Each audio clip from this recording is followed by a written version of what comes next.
melt is when I'm ocean waves.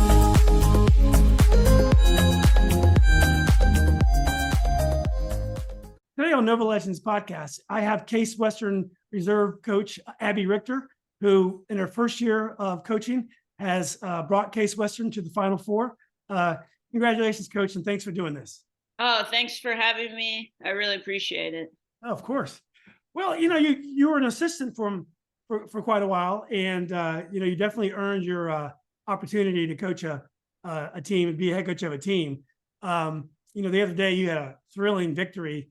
You were down 2 goals in the round of 8 in the Elite 8, and you haven't had many close games all year. Things have been pretty easy for you guys. I think you're undefeated. You only tied a game, right? Yep, we tied 1 game. Yeah, and all of a sudden you're down 2 goals. It must have been an amazing feeling to have your women rally and to win that game. Yeah, I mean, we've had a few games. The Rochester game that we tied, we were actually down 2-0 and came back to get a tie in that game. So, there's been a few games we've had to show a little resiliency throughout the year. I think our second game of the year, we were down 1-0 or 2-0. So, I mean, this team, the one thing I can say about this group of girls is they're super resilient. They get a lot of thrown at them, and, they just, we kind of get scored on. And I think sometimes it kind of lights a fire under them where they turn it on a little bit more. But being down 2-0 in an Elite 8 game, we went into halftime down 1-0, and, the halftime message was like, hey, we're right there. We just have to start playing a little bit better, playing a little bit quicker, and get the ball moving forward a little bit. And, we came out, we had a bunch of opportunities. And once we got one, we were down 2-1. I was like, okay, we'll be good. Like, we'll just need one more and we'll start rolling. And we did. Yeah, and your goals, they weren't panic goals. A lot of times you get down, you start kicking the ball some, you're trying to score 5 goals on one play.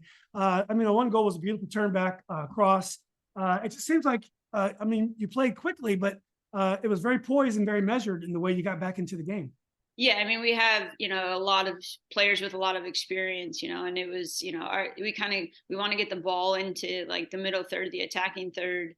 And then we look to combine. Can we combine with the forward? Can we look to get inside the box? So I think just the combination of players, there wasn't really any panic just because of the experience they had, playing in the NCAA tournament the last couple of years, so it was just kind of like, hey, get the ball, forward, can we get it into our number 9? And then can we combine and get into the box?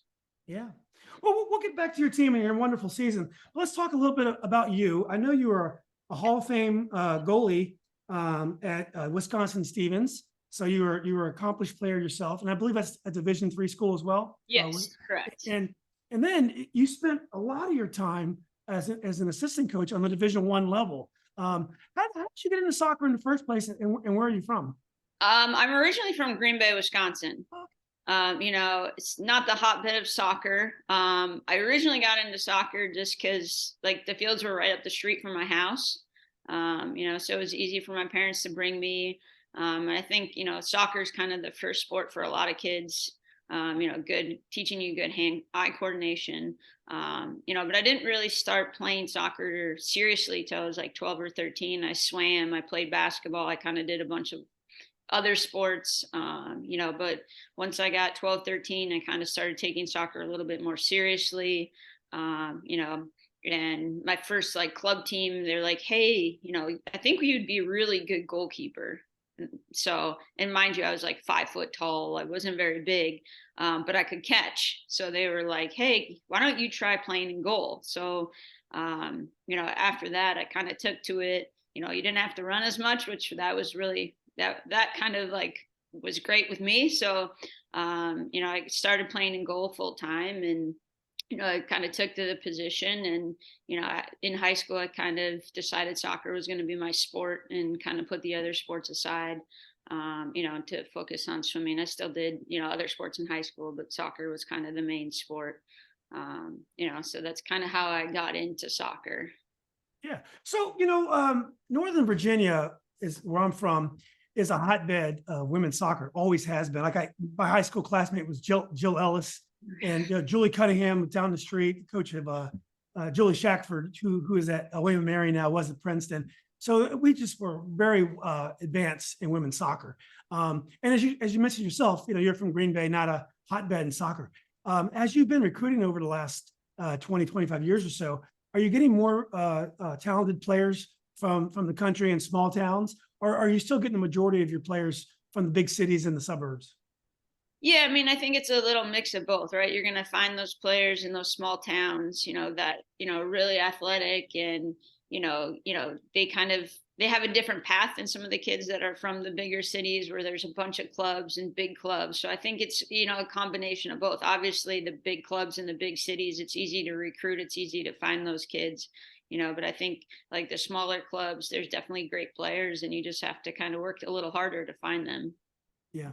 And did you choose your college specifically because you wanted to stick with soccer, or did you go there and you're a good soccer player and it just worked out that way?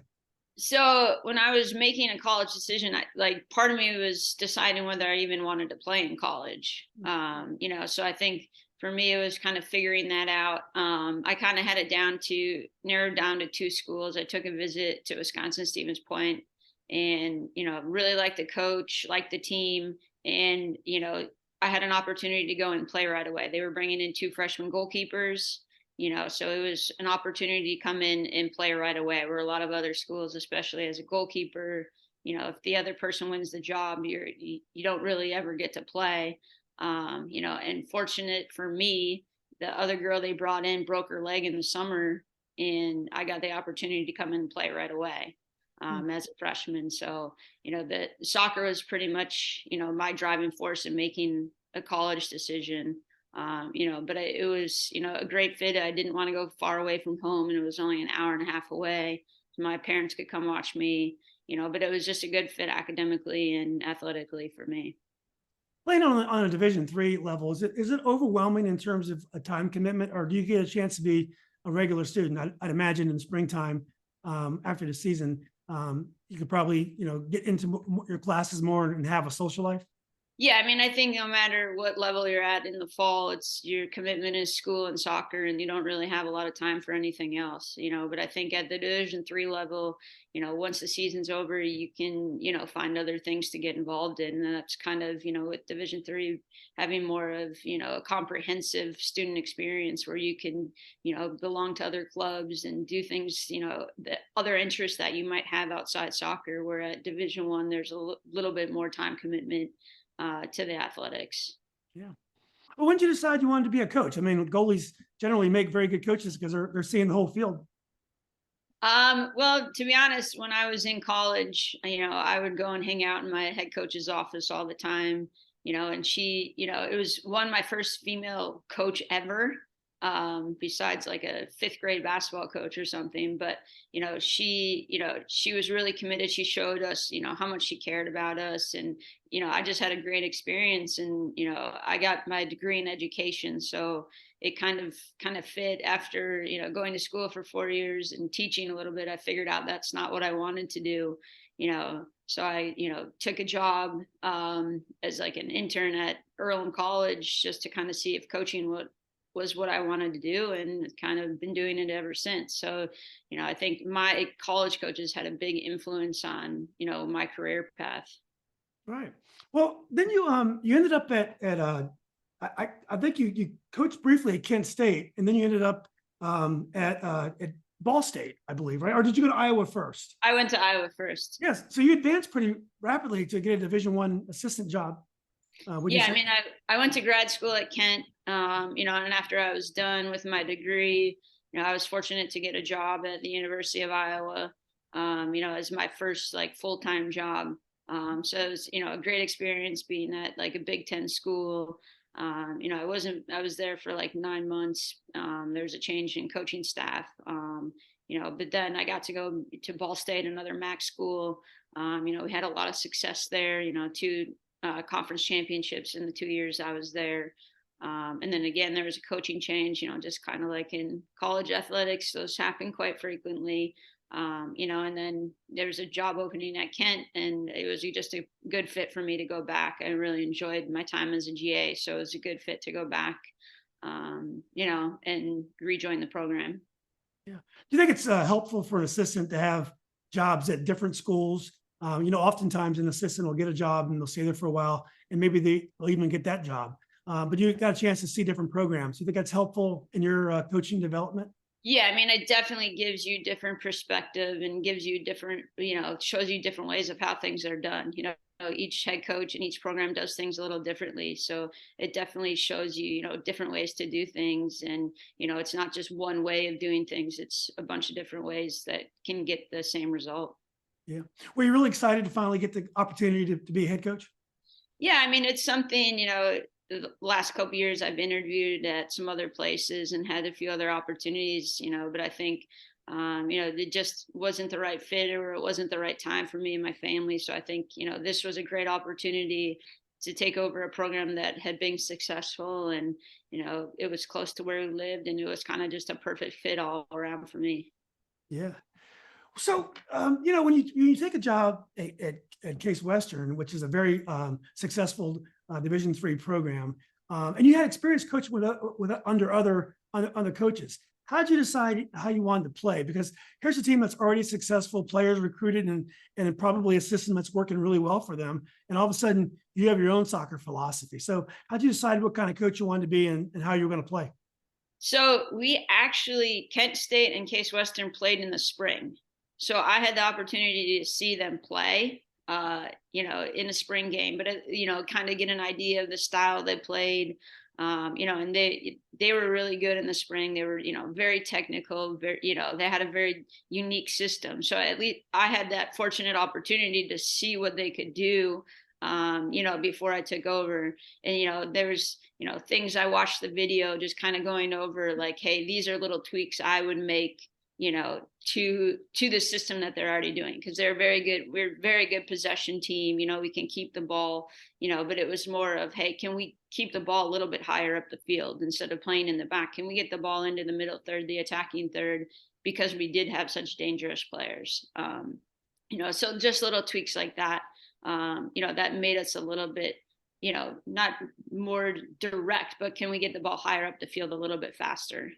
Right. And you think all the time you spend as an assistant helps you not to make rash decisions, but kind of, go ahead and accept the playing style and the players for what they are, and just tweak it, and so it continues to have success.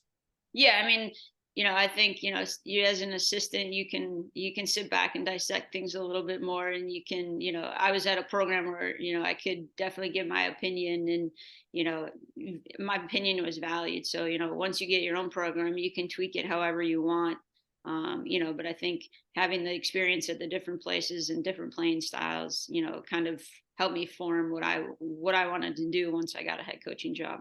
Yeah. What are the biggest differences of coaching at the Division I level with coaching at the Division III level? And especially, I know it's Case Western and a high level Division III are just like Division I programs in many cases. But what are the biggest differences?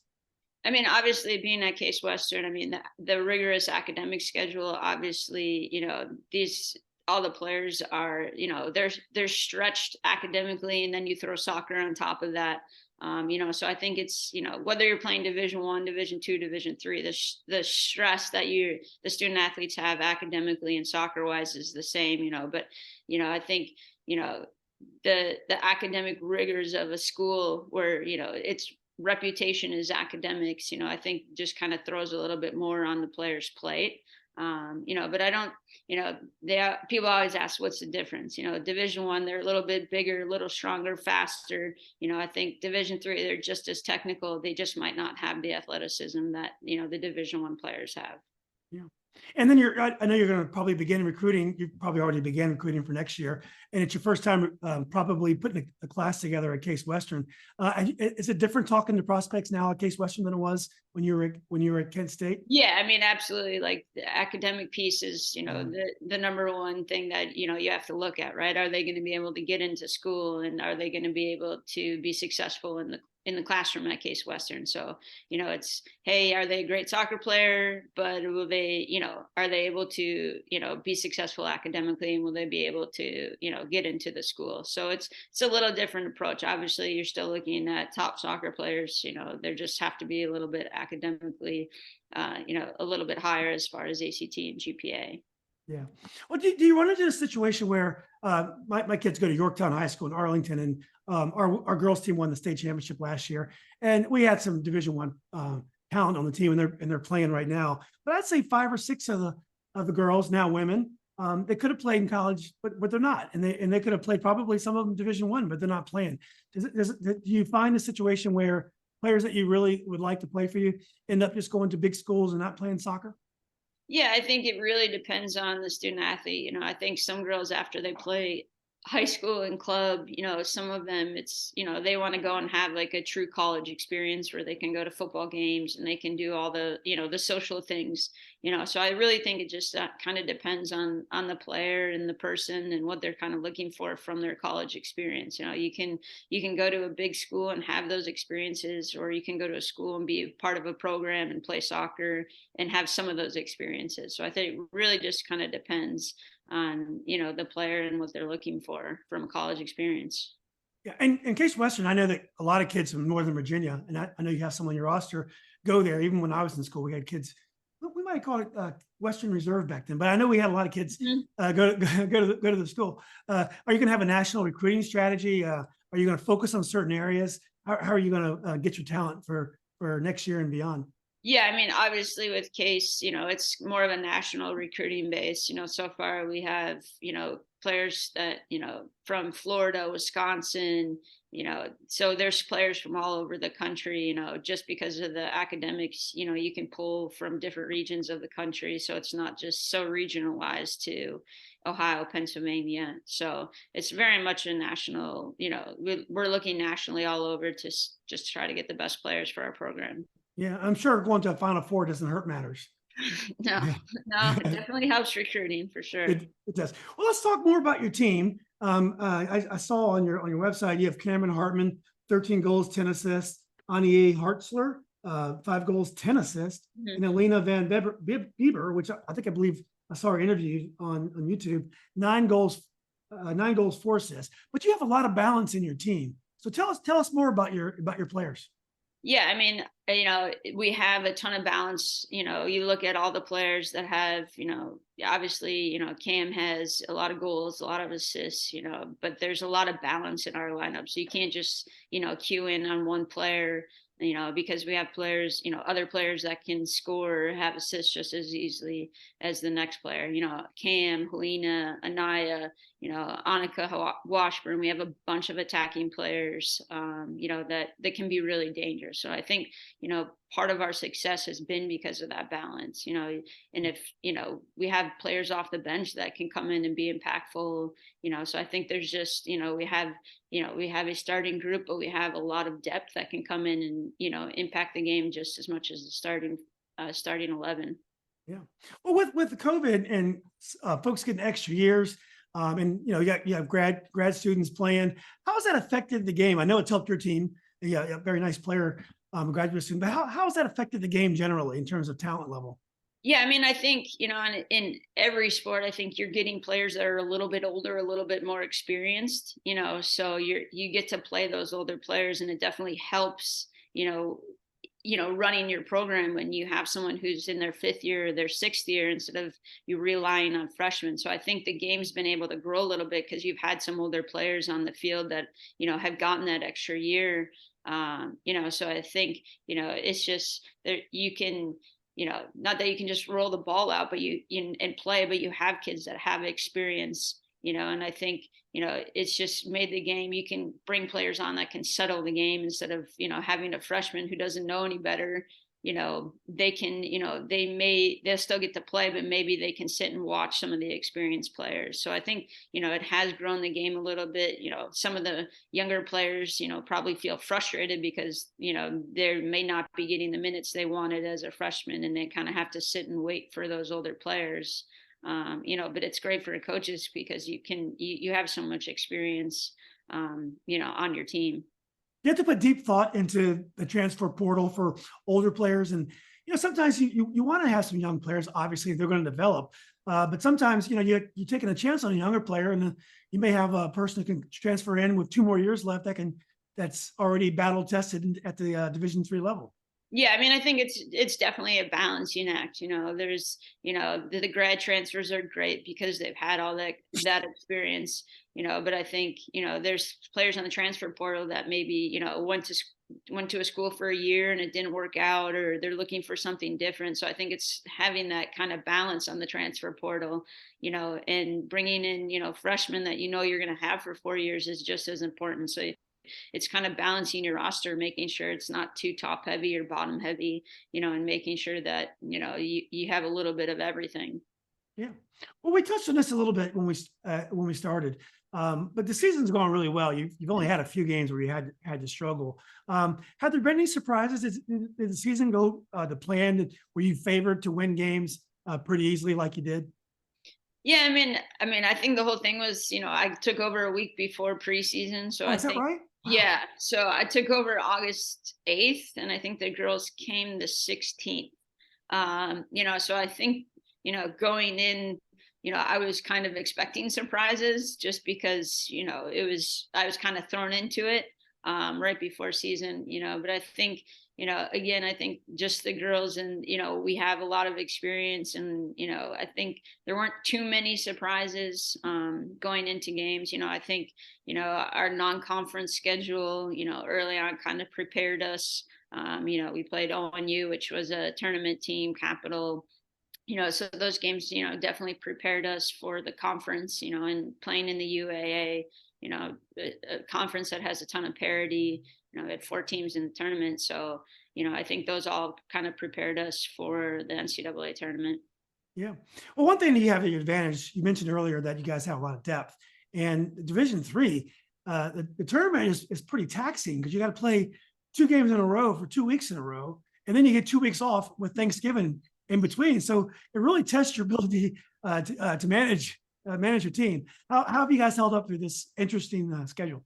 Yeah, it's interesting because like during the season you don't really ever play back to back, right? Maybe in non-conference, which seems like forever ago when you had back to back games, but I think the biggest thing is just it's win or go home, so you have to play your best players, but then you need to manage minutes of some players, and so it's definitely a juggling act of trying to figure out hey, we need to win, but we don't want to if we advance, we don't want to like bury some kids where they can't, they won't be able to perform the next day. But I think, fortunately for us, the first weekend, we took care of business pretty early on the Saturday game. So we were able to rest some players. So they were fresh for, Sunday, the second weekend. We got ahead a little bit, but you're still, we played a team that could score goals really quickly. But I think it's just kind of a balancing act, and you just have to try to manage players and, throughout the season, just making sure that they're taking care of their bodies, they're recovering, and we're giving those, those older players extra days off. We're having them do different activities, so that, you're not just, completely taxing them, and that they're recovering, they're fresh for the games. Yeah. Well, looking ahead to Salem, where the Virginia, where the tournament is the Final Four is being held this weekend. I believe you drew Virginia Wesleyan. What do you know about them, and what are some of the keys to success for you guys? Yeah, I think, our focus all year has been on us, and playing our game. And even, the game against William Smith, we got down, and I think our biggest problem was we weren't playing our game. We weren't doing the things we needed to do. With Virginia Wesleyan, they're a really good team. They have some really good attacking players. So I think for us, it's just making sure we manage those attacking players, making sure we defend really well. And then when we get our opportunities, we make sure we put them in the back of the net. Yeah. Well, Coach, last question, and I really appreciate your time. This is your first year. I didn't even realize you got the job a week before the preseason. But are you excited about putting more of your stamp on the team, having more time to recruit some of the players that you may like, or and what are some of the things that you're thinking about for the next season and beyond? Yeah, I mean, I'll be honest. I'm just trying to, focus on this week for right now, and enjoy this experience with this team. But I think, there's obviously things, taking over as late as I did. You come in, you make some changes, but you can't come in and change everything. And obviously, the program had been successful, so there's parts of the program that you're not going to come in and change because it's working. So I think as we go, bringing in players, what I'm looking for in a player is a little different than what the former staff was looking for. But she did a great job. She brought in some amazing players, and it's my job to continue to bring in those players that can keep us, at that national level. But I think there's just little things, that we'll do throughout the year that kind of, will change a little bit of how the program is run, but I think, coming in at the time I did, there was a few little changes. Like the first meeting I had, I told them we were changing the fitness test. And it was like, oh my God, like, how could you do this? We have, we prepared all summer, but I think again, like they, once I explained what it was and they went and tried it, they were like, oh, okay, this isn't so bad. Right. But I think, those little changes, but explaining why we do it, they've bought into the why, and once you explain it, that they typically understand, and they adapt to it a lot quicker. So as once we get through the fall and into the spring, there'll be a little bit more changes, that just implementing my way of doing things to the program. Yeah. Well, Coach, you've done great. It's a great story. Final Four first year. Congratulations. We look forward to welcoming you to Virginia. Definitely wish you the best of luck. And I really appreciate you taking time to do this. I know it's exciting, and we even missed some of the World Cup back there, but it was really fun chatting with you. All right. Well, thanks a lot for having me. We're looking forward to the week in Virginia. Yeah. Okay, Coach. Well, again, best of luck to you, and hopefully we'll talk soon. All right. Thanks a lot. You're welcome, Coach. Thanks. Bye.